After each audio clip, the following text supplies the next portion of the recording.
Gladiator wasn't just a Roman epic. It was a brutal behind-the-scenes war where chaos erupted on set, actors clashed, and production nearly collapsed. This wasn't just a movie about empire. It was a story forged in blood, sweat, and accidents. A film where its biggest star almost quit, another died mid-shoot, and history itself was bent for drama. Today we're diving into 20 weird facts about Gladiator that reveal the insanity hiding behind those iconic sand and blood visuals. Stick around, because the bonus fact will take this saga into the realm of the supernatural. Let's enter the arena. 1. Oliver Reed's death changed the entire film. Production was thrown into chaos when Oliver Reed, who played Proximo, died in Malta. Known for his legendary drinking, Reed spent a night at a local pub challenging sailors to a contest. He downed 8 pints of lager, 12 shots of rum, half a bottle of whiskey, and several shots of brandy, before collapsing and never waking up. His death forced Ridley Scott to rewrite the ending and use CGI to complete Reed's role. What audiences didn't know, Proximo was originally supposed to fight Maximus in the final act. That clash would have been devastating, but instead, Reed's passing reshaped the narrative. His absence turned the film darker, more tragic, and far more legendary. 2. A painting sparked the entire movie. Gladiator didn't begin with a script. It began with a painting. Ridley Scott was shown Jean-Léon Gérôme's 19th century work Police Verso, which depicts a gladiator awaiting the emperor's verdict on whether his opponent lives or dies. Scott stared at it, transfixed. The painting didn't just inspire him, it triggered his decision to make the film. In his words, he saw the movie in one glance. That single image contained violence, honor, spectacle, and moral tension. It wasn't a studio pitch that launched Gladiator. It was brushstrokes on canvas. Without that moment of inspiration, this $460 million global phenomenon might never have existed. 3. Joaquin Phoenix improvised a chilling line. When Commodus leans in and hisses, "Am I not merciful?" It feels like pure villainy. But here's the truth. That wasn't in the script. Joaquin Phoenix improvised it. The script called for a flat conversational line. Phoenix decided that wasn't enough. He repeated it, this time louder, trembling, on the edge of madness. Connie Nielsen, playing Lucilla, looks visibly shaken in that scene because she wasn't expecting the outburst. What looks like character mastery was real fear. Phoenix, still new to blockbuster productions, poured every nerve into the role. His improvisation didn't just add depth to Commodus, it cemented him as one of cinema's most chilling antagonists. 4. Russell Crowe almost walked away before stepping into Maximus's sandals. Russell Crowe was 40 pounds overweight with a shaved head for his role in The Insider. When the offer for Gladiator came, Crowe hesitated. He told producers he wasn't the right fit and nearly turned it down. But when he learned Ridley Scott was directing, he reconsidered.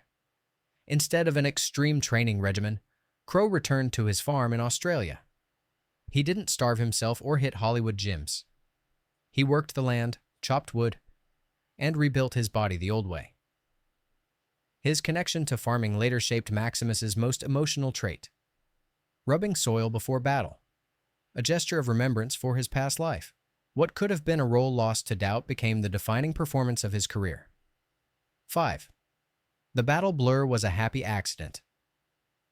The opening battle against the Germanic tribes feels dreamlike, with blurred, chaotic motion.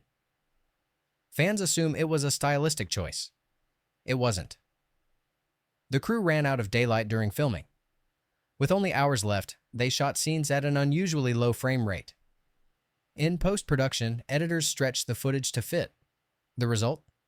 A haunting blur that made every sword slash and arrow strike feel more brutal. What was a mistake became a cinematic triumph. It wasn't polish that gave the scene its otherworldly quality. It was desperation, improvisation, and the pressure of a fading sun. 6. The missing rhinoceros. Ridley Scott had a wild vision. A rhinoceros charging into the arena alongside tigers and gladiators. Imagine Maximus staring down a rhino in front of 30,000 roaring Romans. But reality struck. Trainers told Scott the animal was simply too dangerous and uncontrollable. The backup idea? A CGI rhino. But in 1999, CGI was expensive and limited. The budget couldn't handle it. The dream died. Instead, Scott doubled down on practical effects, using trained tigers and camera trickery. Fans never knew they missed out on one of the most bizarre battles ever imagined. Not spectacle, but compromise. Not a rhino, but a reminder that filmmaking often balances ambition with practicality. That absence may have saved Gladiator from veering into cartoonish territory, keeping its brutality grounded and believable. 7. Maximus's wolf was a shepherd dog. Maximus's loyal wolf wasn't a wolf at all. Strict anti-rabies laws in England prevented the importation of wolves for filming. So the production substituted a Belgian Tervuren shepherd, trained to act wolf-like. On screen, the disguise works. Audiences believed Maximus walked with a predator. But the truth is stranger. The dog was carefully choreographed for every scene, and handlers worked just out of frame to maintain its feral illusion. Originally, the script had the animal brutally killed in Maximus's tent. Ridley Scott cut the scene, calling it too depressing. In the end, this fake wolf not only cheated death, it became one of the most unlikely survivors of the entire film. What was supposed to be tragedy became silent loyalty, forever pacing at Maximus's side. 8. Joaquin Phoenix wanted Russell Crowe to hurt him on set. Joaquin Phoenix was young, untested, and deeply anxious. His solution? He asked Russell Crowe to physically rough him up before their scenes to help him feel the fear. Crowe was baffled. Beating up a co-star wasn't exactly his method. Seeking advice, he went to Richard Harris, the legendary actor playing Marcus Aurelius. Harris had a simpler idea. Let's get him drunk. And so they did. Several pints of Guinness later, Phoenix loosened up and finally shed his nerves. It wasn't fists that unlocked his performance. It was alcohol, camaraderie, and a crash course in old-school acting grit. Not violence, but vulnerability. Not brutality, but trust. And it worked. Commodus came alive, trembling, unpredictable, and menacing. Not from rehearsed cruelty, but from raw, unsettled energy Phoenix carried into every scene. 9. Russell Crowe's real injuries stayed in the film. When Maximus rides into the Germanic forest after the opening clash, his face looks battered and bloodied. Audiences assumed makeup. They were wrong. Those were real cuts from a horse mishap. During filming, Crowe's horse backed into a tree, dragging his face through sharp branches. He needed stitches, but production didn't stop. Ridley Scott kept rolling, capturing the very real aftermath.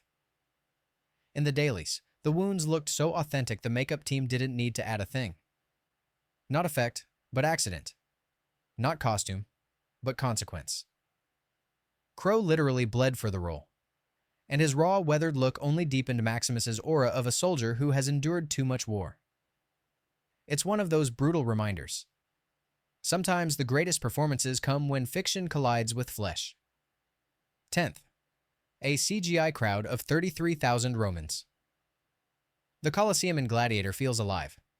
A thunderous sea of humanity. But here's the trick. Only 2,000 extras were actually there. The rest, 33,000 roaring Romans, were computer-generated. At the time, this was groundbreaking visual effects. To anchor the illusion, the crew built a massive 50-foot-high replica of the Colosseum, costing around $1 million. It wasn't just a backdrop. It was a living set that swallowed the actors in history. The mix of flesh and blood extras with digital doubles created one of cinema's most convincing ancient arenas. What audiences saw was Rome reborn. What the cast saw was scaffolding, green screens, and a stadium echoing with emptiness. And yet, thanks to the magic of VFX, the cheers of thousands became immortal. That's 10 astonishing facts already. And if you're blown away by what you've heard so far, go ahead and like and subscribe, because the next 10 facts get even stranger. From Crowe's accent disaster to real-life Commodus atrocities, the wildest stories are still ahead. 11. Crowe and Reed hated each other on screen. Maximus and Proximo share moments of tense respect. Off-screen, Russell Crowe and Oliver Reed clashed constantly. Crowe later admitted, "I never got on with Ollie. We never had a pleasant conversation." Reed, known for his hard-drinking temper, often needled co-stars. Crowe, intense and disciplined, had no patience for it.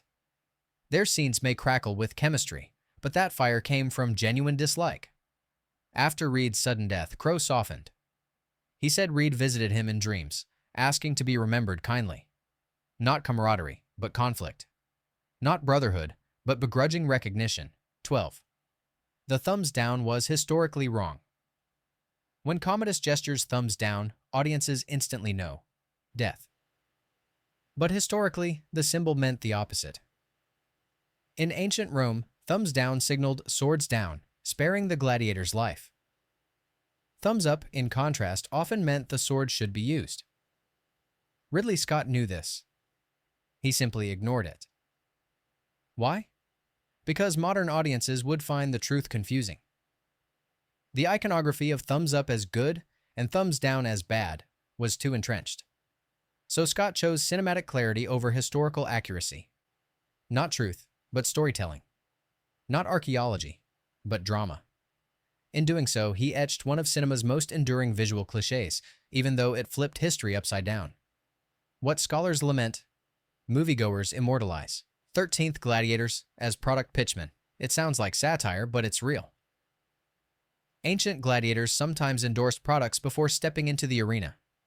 They promoted olive oil, wines, and local goods, turning bloodsport into marketing. Ridley Scott considered weaving this bizarre historical detail into Gladiator.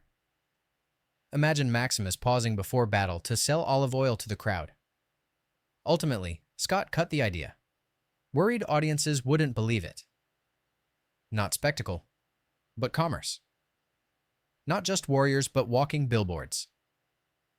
By leaving it out, Scott missed a chance to show just how modern Rome truly was. Yet the mere fact he considered it proves how close Gladiator came to including one of the strangest, most historically accurate touches of all.